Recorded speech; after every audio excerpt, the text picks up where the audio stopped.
The Strength of Weakness. And the subtitle, I said, a journey in 7 steps. A journey in 7 steps. We said that there are 2 words, 2 key words, which give us the key to help a person grieved by a thorn: acceptance and grace. So now let's talk about grace. As we see in the text in 2 Corinthians 12, the change in Paul was remarkable and surprising. For a long time, he was in constant struggle, as we saw, pleading intensely with God to remove the thorn. It caused him pain, the messenger of Satan to torment me. He rejected it. He earnestly wanted his weakness to be removed.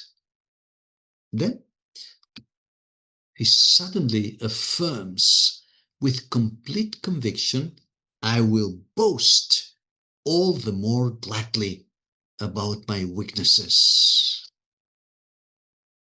What has happened between verses 8 and 9? What happened between the old Paul and the transformed Paul? Join me as we walk through 7 transforming truths drawn from Paul's experience. Each one of these truths reveals how God's grace reshapes our perspective on weakness.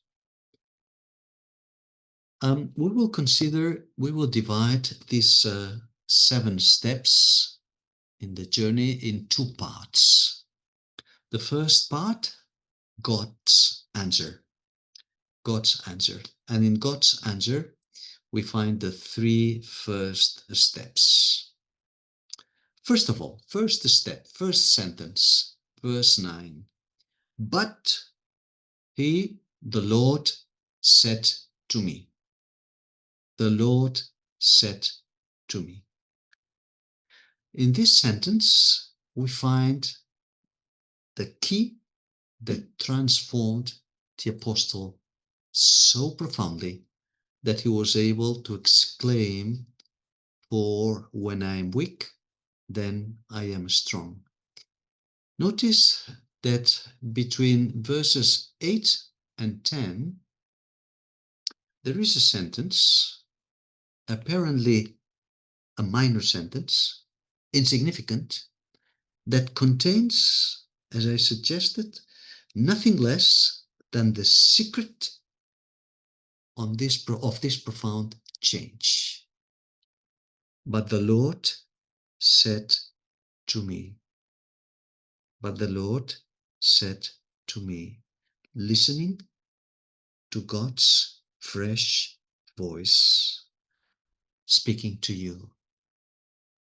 In other words, there is a supernatural ingredient in the process of acceptance, in the process of change.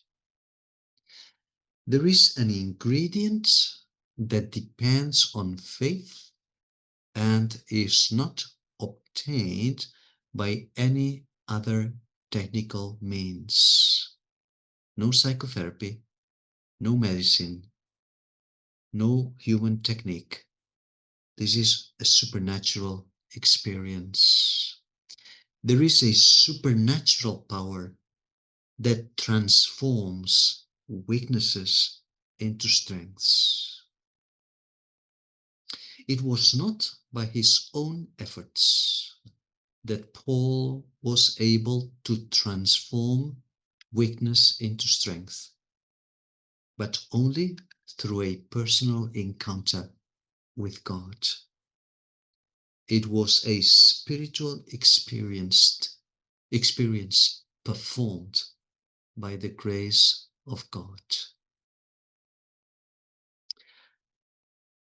In our last session, acceptance, I introduced several ideas, several concepts that those of you who are familiar with psychology will have recognized. Concepts like cognitive training, etc. All this was very helpful, especially if it is led and guided by God. But now we are talking on a different dimension, supernatural process. I would like to quote Paul Tournier, the Swiss doctor who was the founder of the medicine of the whole person. Tournier is considered probably the most influential Christian doctor in the 20th century. I quote Tournier: "To accept does not mean to indulge in suffering, nor to endure it with fatalism, nor to become hardened from painful trials." Notice this is what I said about the different versions of acceptance. "Nor to try and forget it with time. To accept is to offer it to God, so He can make it bear fruit. Bear fruit. For this reason, it is neither reasoned, nor invented, nor understood. It is a spiritual experience." I like this, especially the last sentence.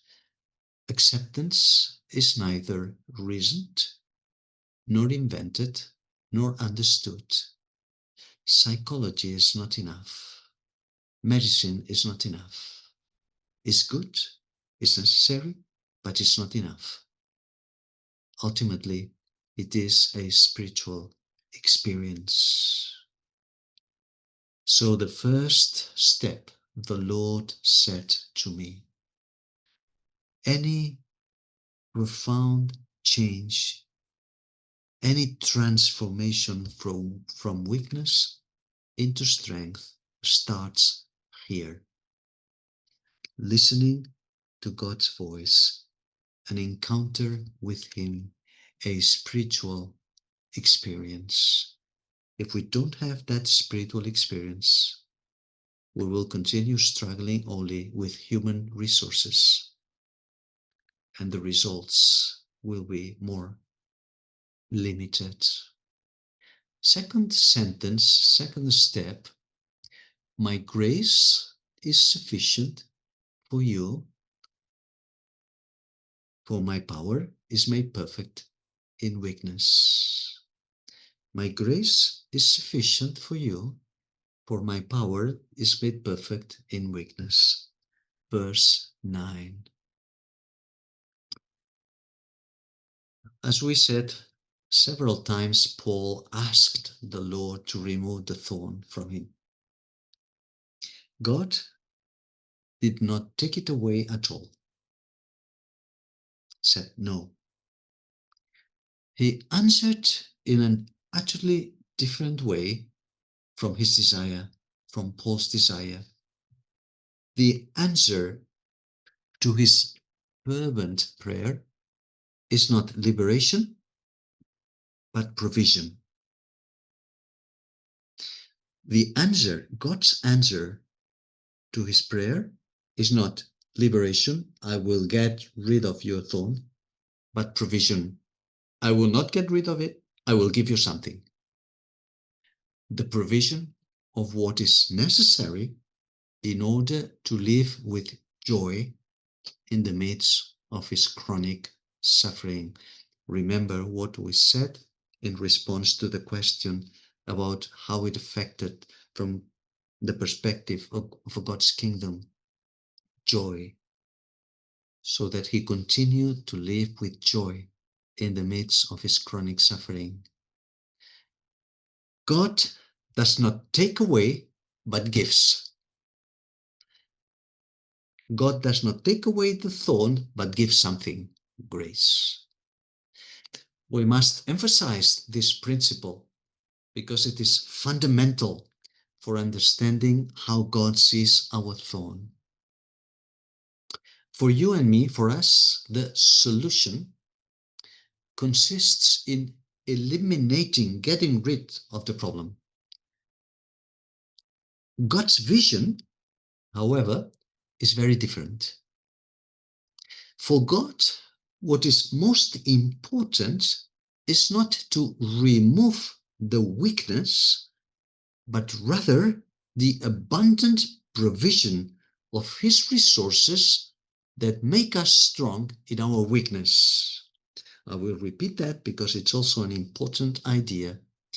God's vision is very different. For Him, what is most important is not to remove the weakness, but rather the abundant provision of His resources that make us strong in our weakness.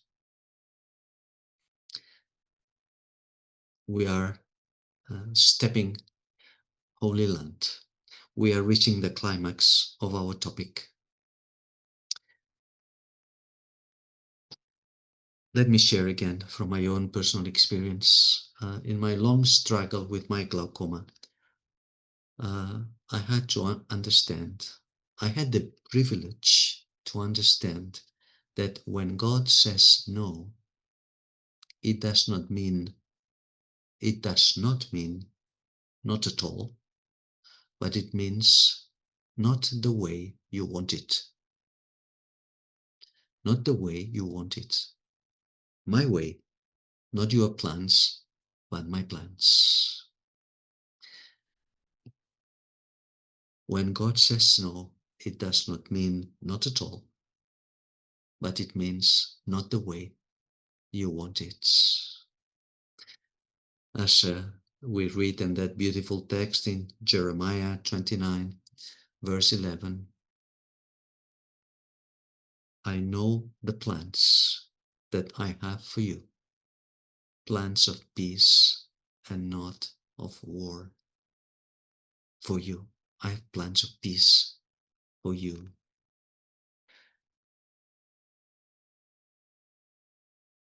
Third sentence. My grace, my power are sufficient. What are these resources? What is this divine provision?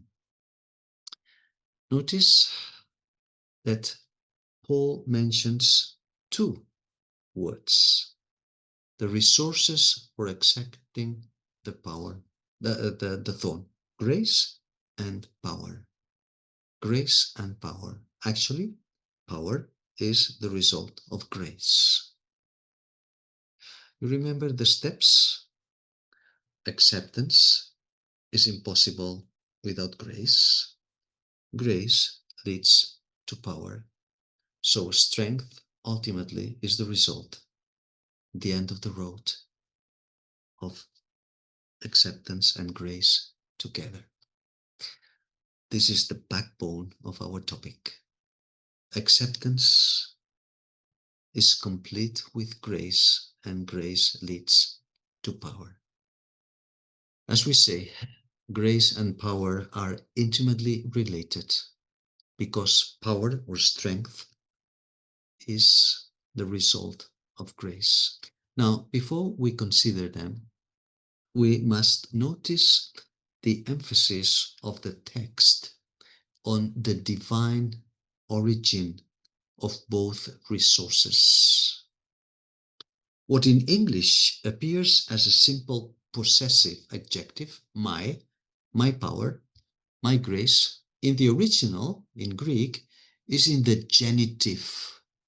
That translated literally would be the power of me and the grace of me. That's much stronger than my grace and my power. The power of me and the grace of me. This emphasis confirms our point. There are resources that go beyond a person's ability or capability and go far beyond any psychological technique or social measure. These resources come from God and can only be obtained, I emphasize it, through a spiritual experience. Power and grace. My grace is sufficient. Grace is one of the most brilliant words, one of the richest words in the Bible. But let's focus on this sentence. My grace is sufficient for you. My grace is sufficient for you. This statement, as brief as it is powerful, has been a source of comfort to thousands of believers dealing with thorns, weaknesses, and trials. This was the fundamental lesson that Paul needed to learn. The word grace rises majestically in the middle of the passage in 2 Corinthians like an unsurpassable climax. We are reaching the peak of the mountain. Now we have before our eyes the end of the road, my grace. That grace that is not only the saving grace that one day led us to Christ, but also the power of God operating in very specific ways in you and me, in our daily life, in every circumstance. Grace. Why God answers Paul in such a brief way? Because there is only one way to the final victory over the weakness of the thorn. Only one thing is needed. Remember what I said about priorities? Only one thing is needed. My grace is sufficient for you. Sufficient. Sufficient. God does not want us this kind of forced acceptance that is closer, as you said, to stoic resignation. God doesn't want grouchy children complaining, but children who are, in Paul's memorable expression, more than conquerors. Uh, like a father who seeks not only to console, but also to convince, he offers Paul a powerful reason. So this is why the exhortation is accompanied by a convincing explanation. My power is made perfect in weakness. My grace is sufficient to you. And now the explanation, because my power is made complete in weakness. Here is the secret that helps us understand why God's grace was sufficient for Paul. No wonder this passage has become a permanent source of inspiration to all who suffer from weaknesses.